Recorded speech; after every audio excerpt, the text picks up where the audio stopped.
Thank you, Mark. It's good to be back.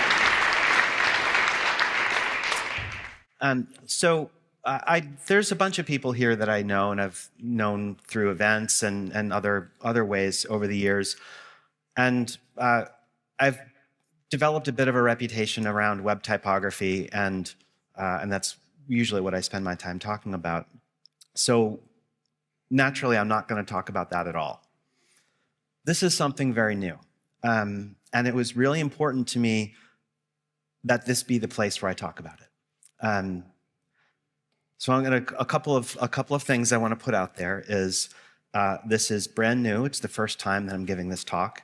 It's the first time I'm talking about this topic specifically, and it is motivated very personally because a lot of it was inspired by someone that you'll see in a moment who passed away a little over a year ago, and it was in thinking about that that kind of sparked this. So I'm going to talk to you about something that will feature typography.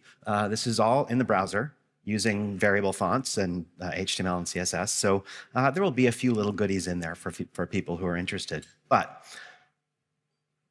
this topic, gonna wake up? There we go. Curiosity. This word gets used a lot about things. That's a curious thing that you have there.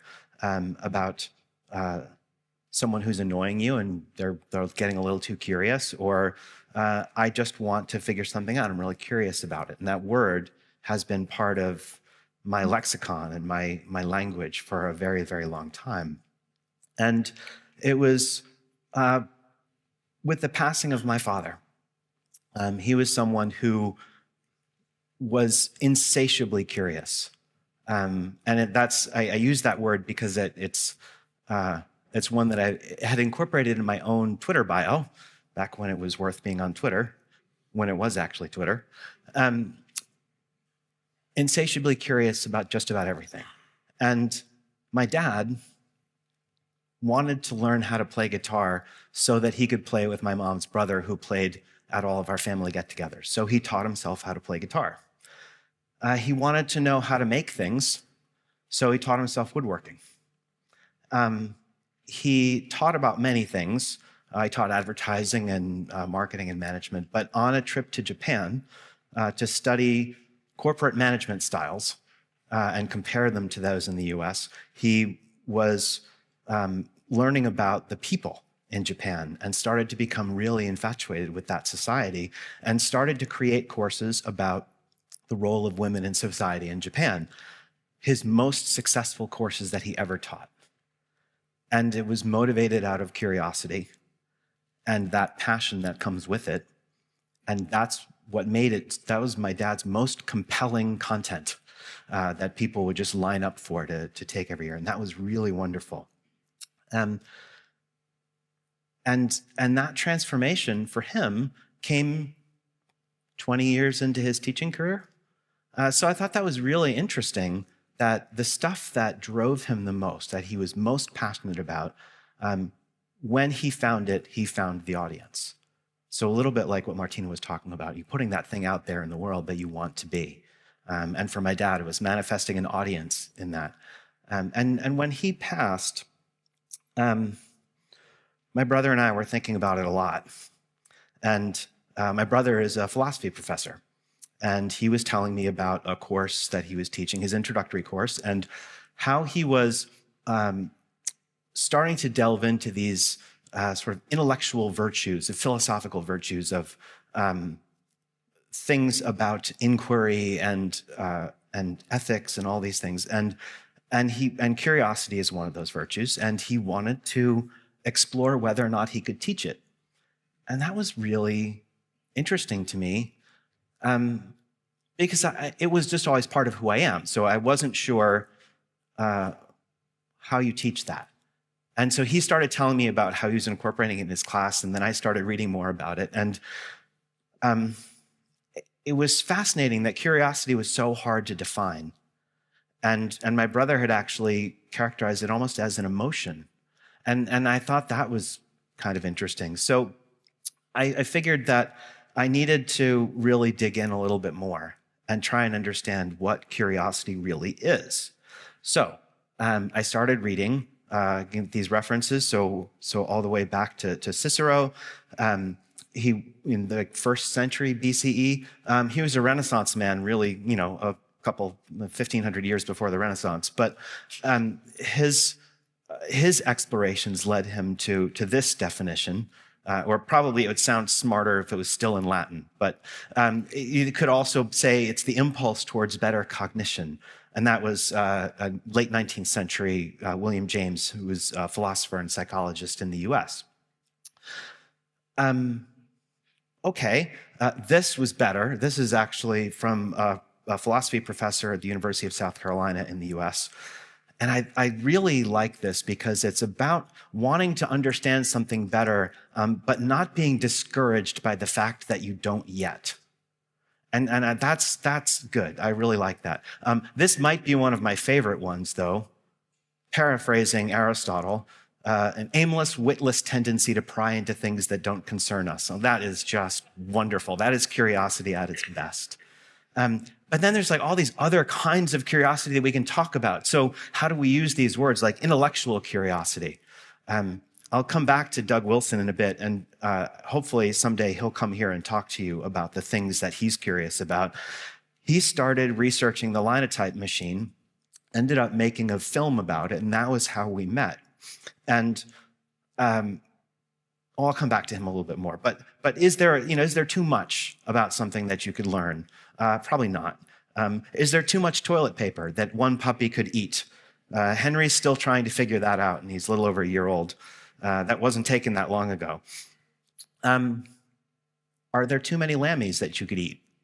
This is the shelf in our back hallway where all the good lammies go to die, or after they've died. We have quite a collection. It's growing all the time. Well, those are all just descriptions. They don't really get at what curiosity really is.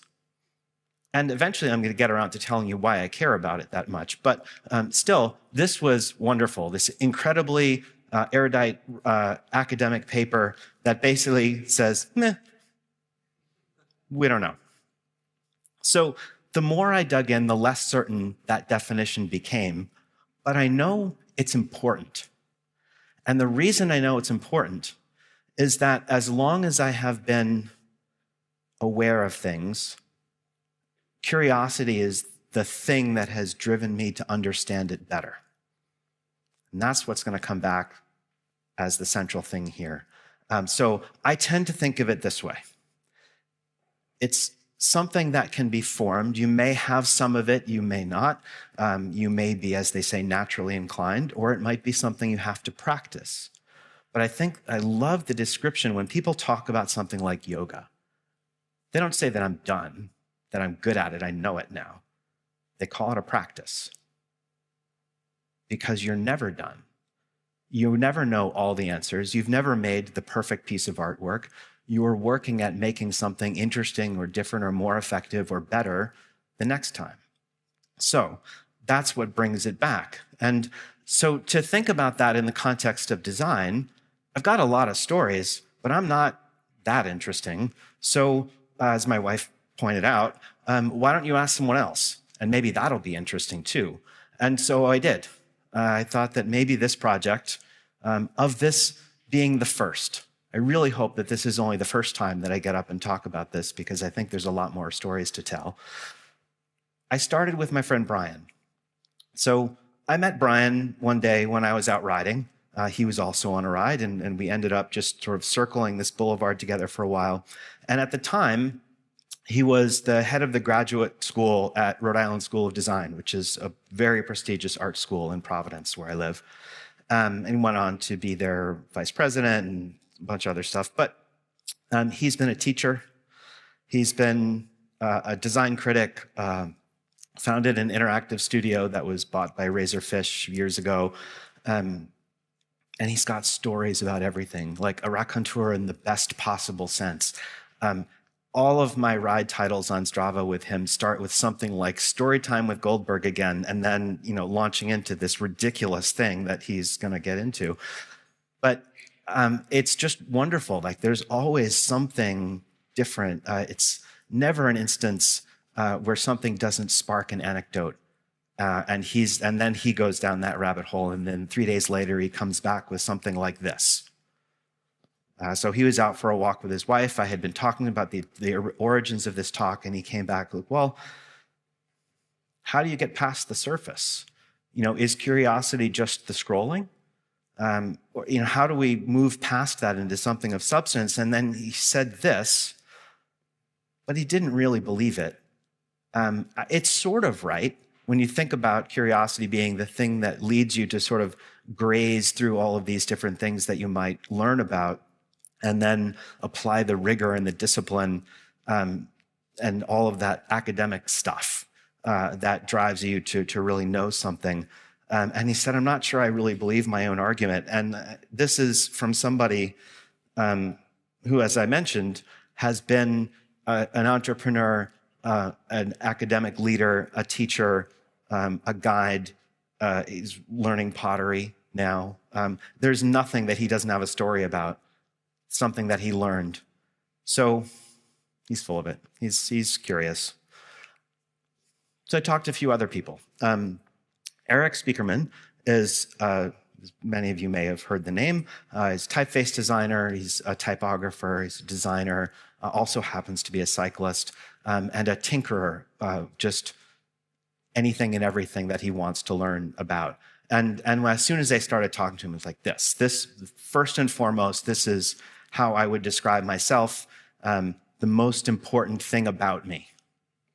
And that's one of the reasons I knew we'd get along.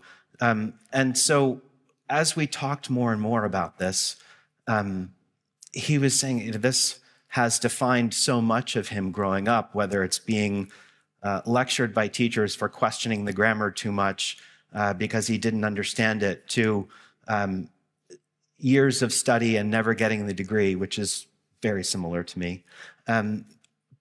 Doing an apprenticeship and typesetting and compositing and all of these things, and to fast forward to today, having designed so many typefaces that are all over public infrastructure in Germany and many other places in the world. He's also has a press that is recreating the whole idea of what it means to letterpress print a book. And this was another real gem. This defines how he works with people and who he works with. Because if you don't ask those questions, he's not that interested. So, I think it sort of gets, as he put it, it gets on people's nerves because you dig deeper and you can't avoid gathering this knowledge. So curiosity has been my main motivator, and I think it's a prerequisite to being a good designer, which is very similar to a thing that I've said to people for many, many years, which is curiosity is what is going to set you apart from every other designer tomorrow. I'll say a little bit more about that in a minute, but it is something, I love this. If you have this natural curiosity, this is good trouble, you'll come by all sorts of things that you weren't supposed to know. And it's just that accumulation of that knowledge, working with a client. In this case, he was talking about branding work that he was embedded with a bank, and he was there for several weeks and riding up and down in the lifts to the canteen every day, just meeting people from all walks of the company, not just sitting with the marketing people. He started to understand that fabric and that DNA of what makes that company, and really was able to bring the brand to life. And that's something that you don't get from just reading the press release and taking in what they want to put out in the world. It's really about understanding the organization deeply. And I was mentioning earlier about making books. This was from the head of an organization that put on these publishing and book design events all over the world and was lamenting the lack of beautiful books. And so they came up with a way to do it in a way that they could make a polymer plate that could do an entire signature, 8 pages laid out together, and really do a proper book and actually be able to print it in an affordable way.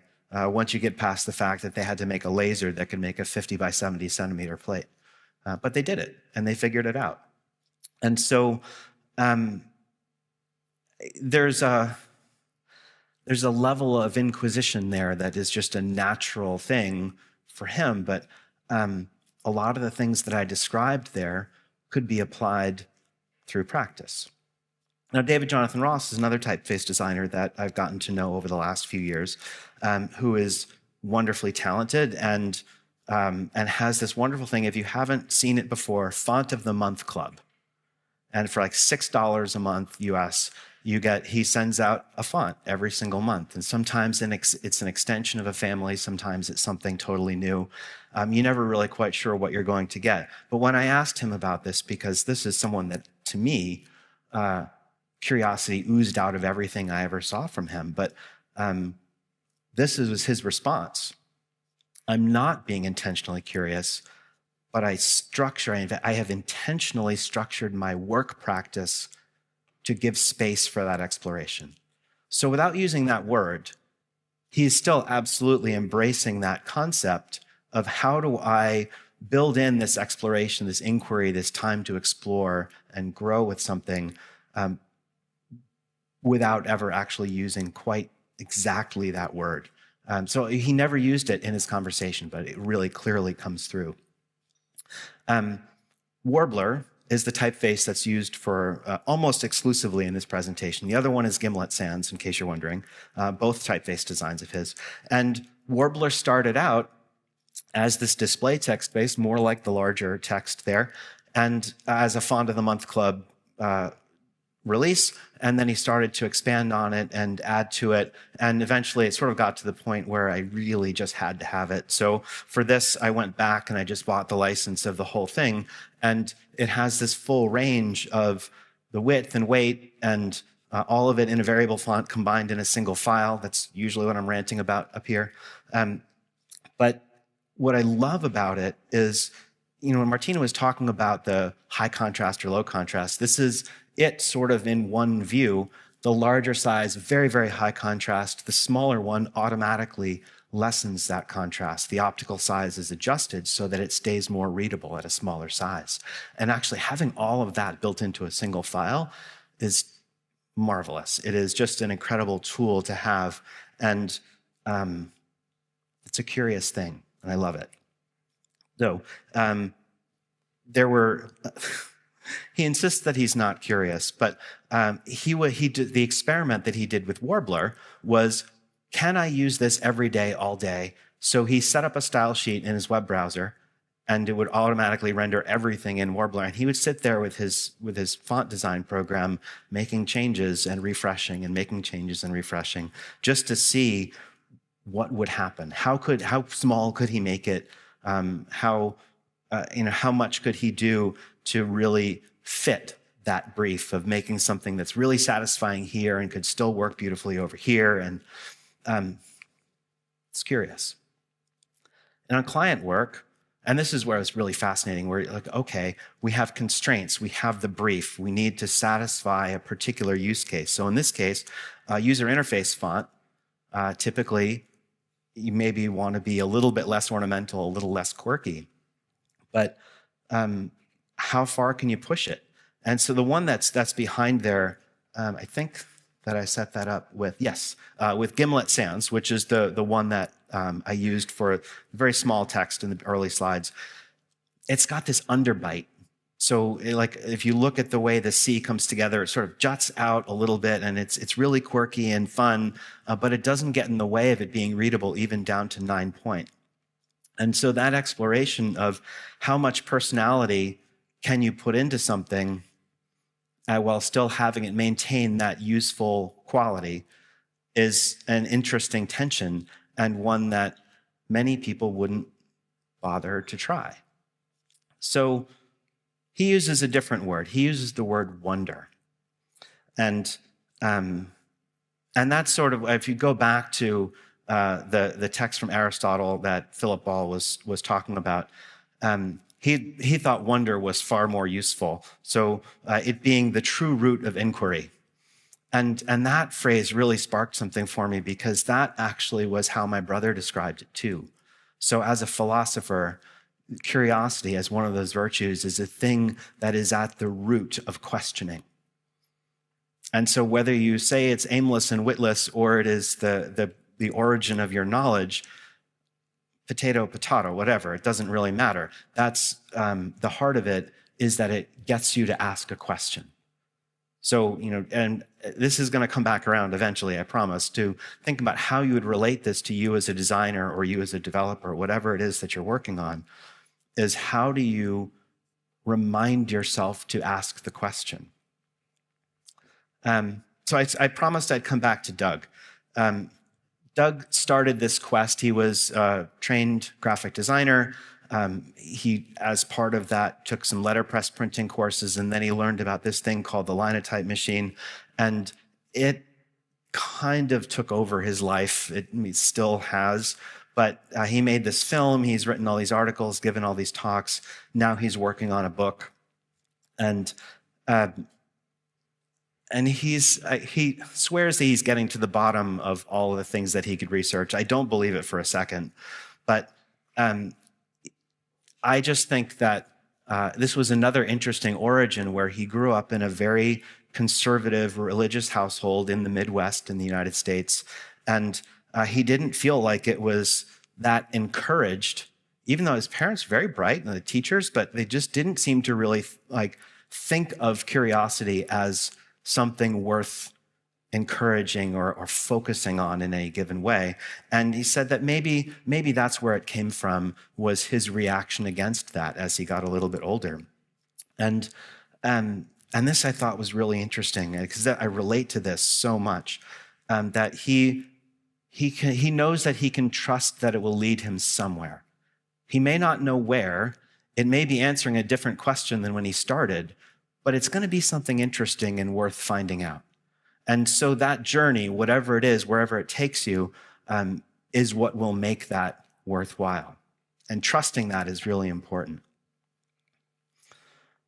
And this, I had to include this because I feel like when you talk about those people in your life that you know who are really inquisitive, really curious, always learning something new and always have an interesting story to tell, there's usually a pile of books somewhere.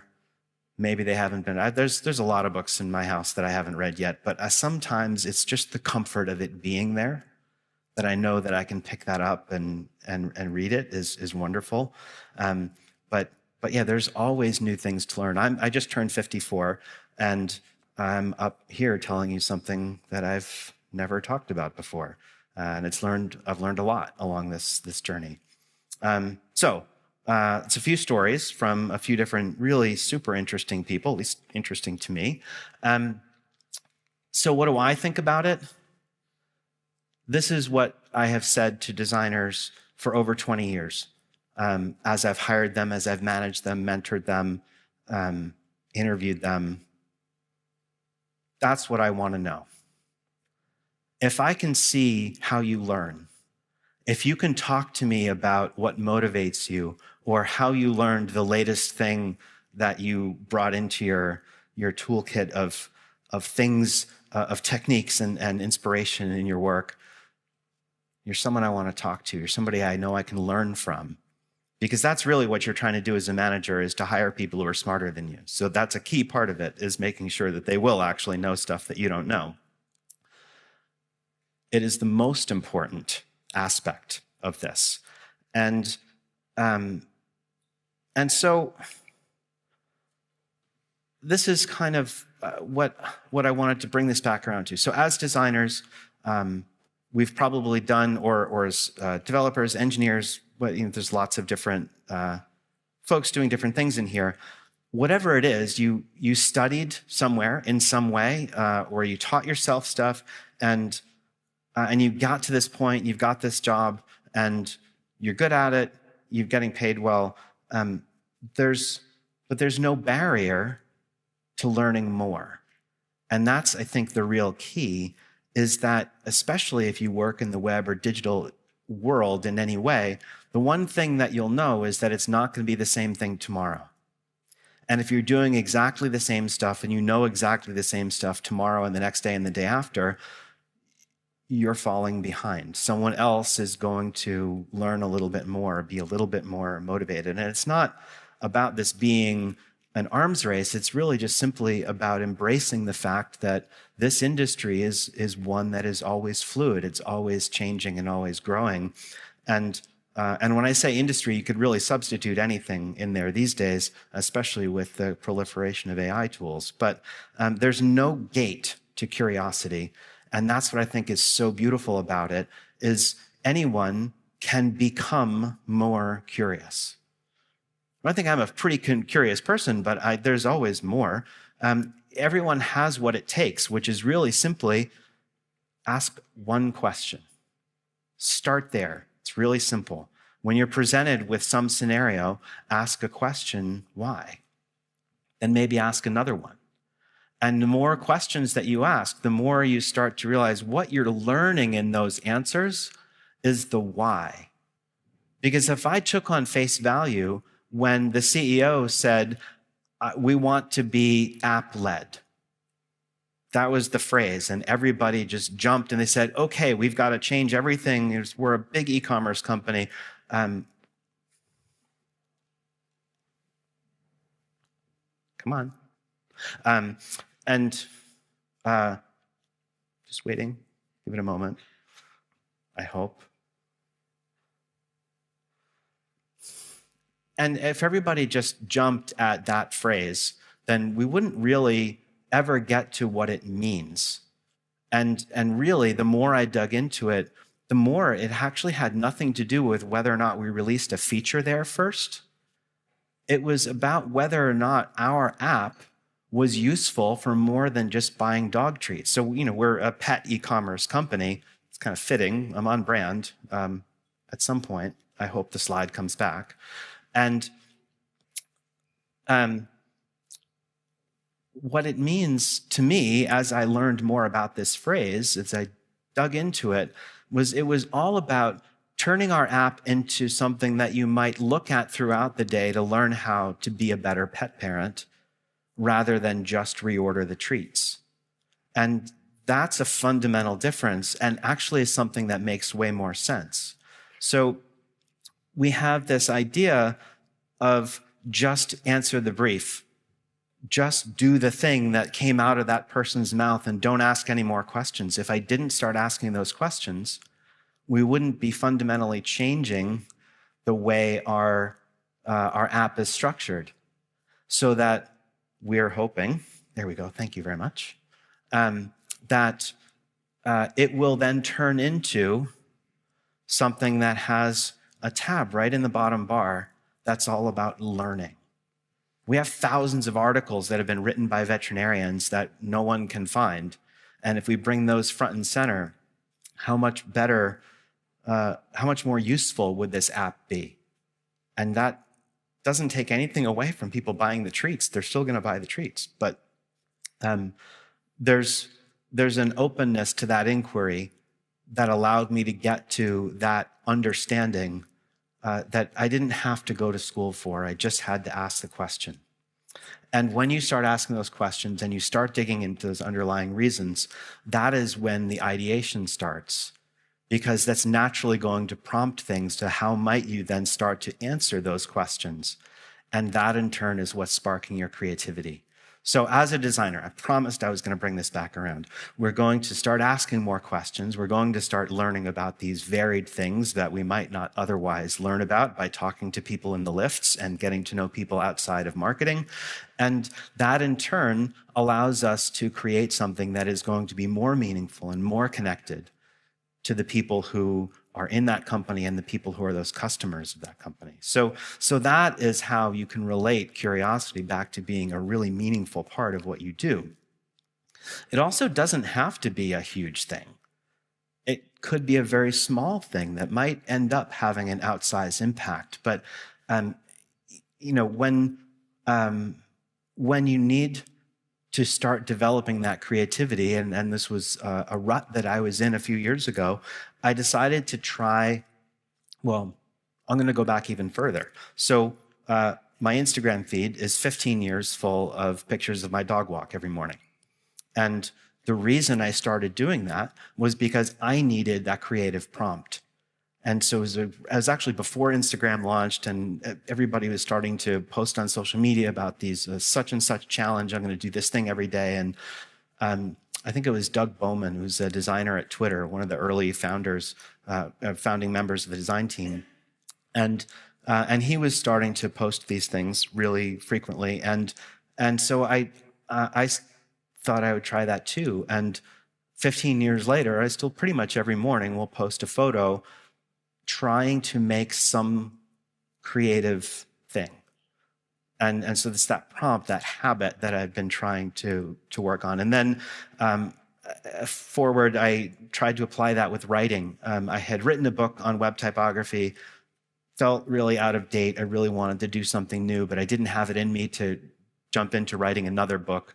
And so I started a newsletter. I said, what if I just write about one thing, one technique, one bit about hanging punctuation, about link style, about some, just pick one topic, look at the history behind it, find a few images from all of those books that I have on the shelves, and then dig into how would I do that on the web. And I ended up doing about 50 of those, and I've more than rewritten the book, and it's freely available, and I see people reading it every week, and that's fantastic. I couldn't ask for anything more, but that sparks that desire for more knowledge, and it was the act of writing it that was giving me the ideas for the next one.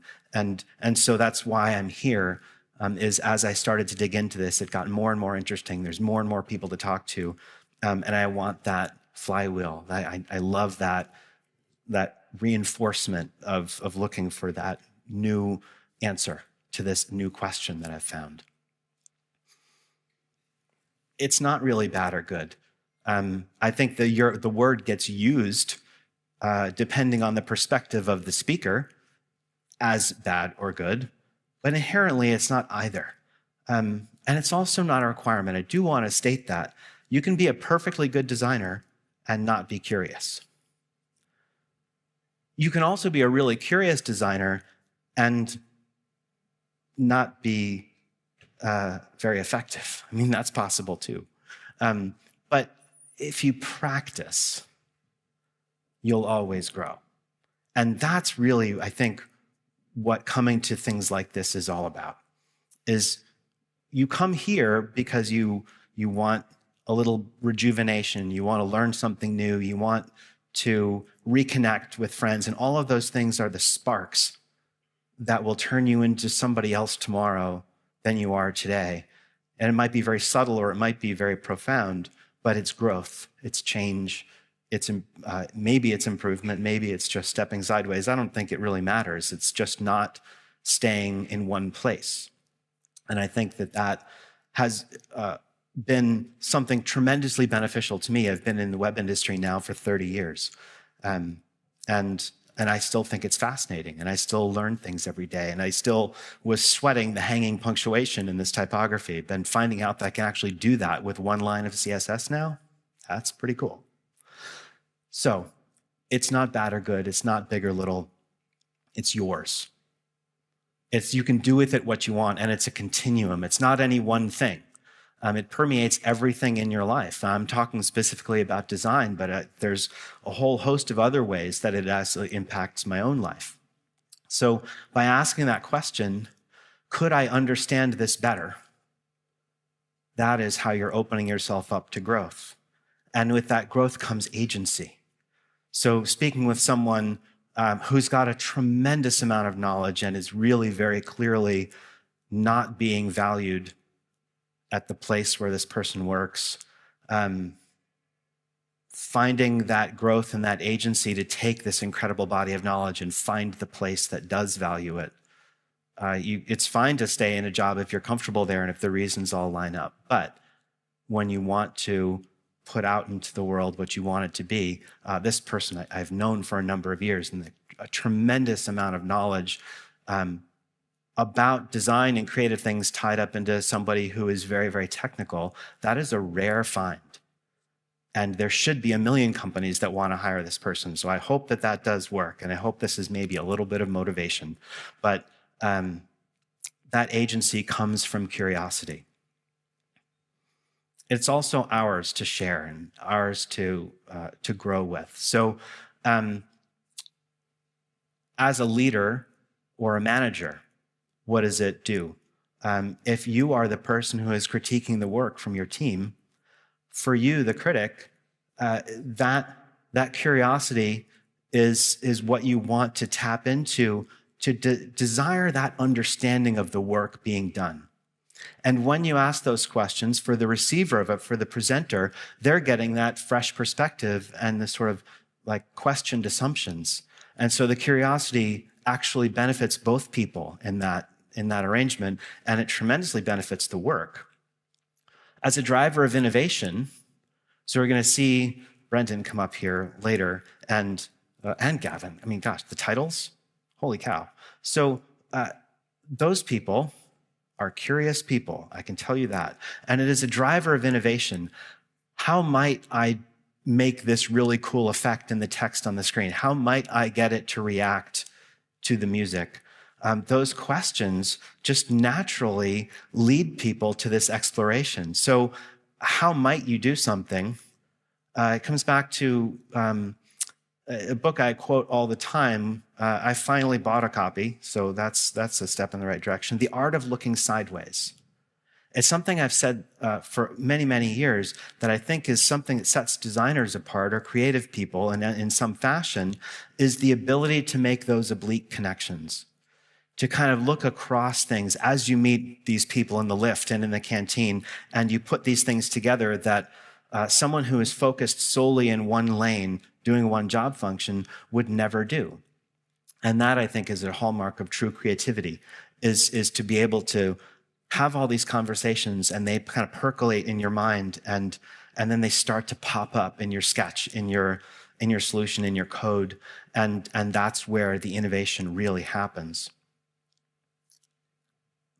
When it's done, for some people, and this was what came of one of those papers that I found about creativity, was the idea of creativity has two faces. And there's two kinds of curiosity. There's the curiosity of someone who simply sees something, doesn't understand it, and says, that's fascinating. I would love to understand this better. And there's this just drive to just figure it out. And that, I think, is a great kind of curiosity. And then there's this other sort that is simply filling a gap. Oh, I don't know about this thing, so I'm going to learn this thing, and then it stops. And that, I think, is a shame, because you've only really realized half the benefit. You gained that little bit of knowledge, and I'm not really, if you don't do anything with it, then I'm not sure you're really gaining anything at that point, and that's unfortunate. So for me, it's the creativity part, the curiosity part is never done. There's always another question to ask. There's always something that I might redo a little bit better. But it is that journey and that exploration that really sets it apart and turns it into something that's a motivator for me every day. I don't know everything about making a perfect cup of coffee, but I have been filtering the water and gathering other things and getting a better grinder. And it might not be perfect, but our mornings are getting better and better because our coffee is really, really good.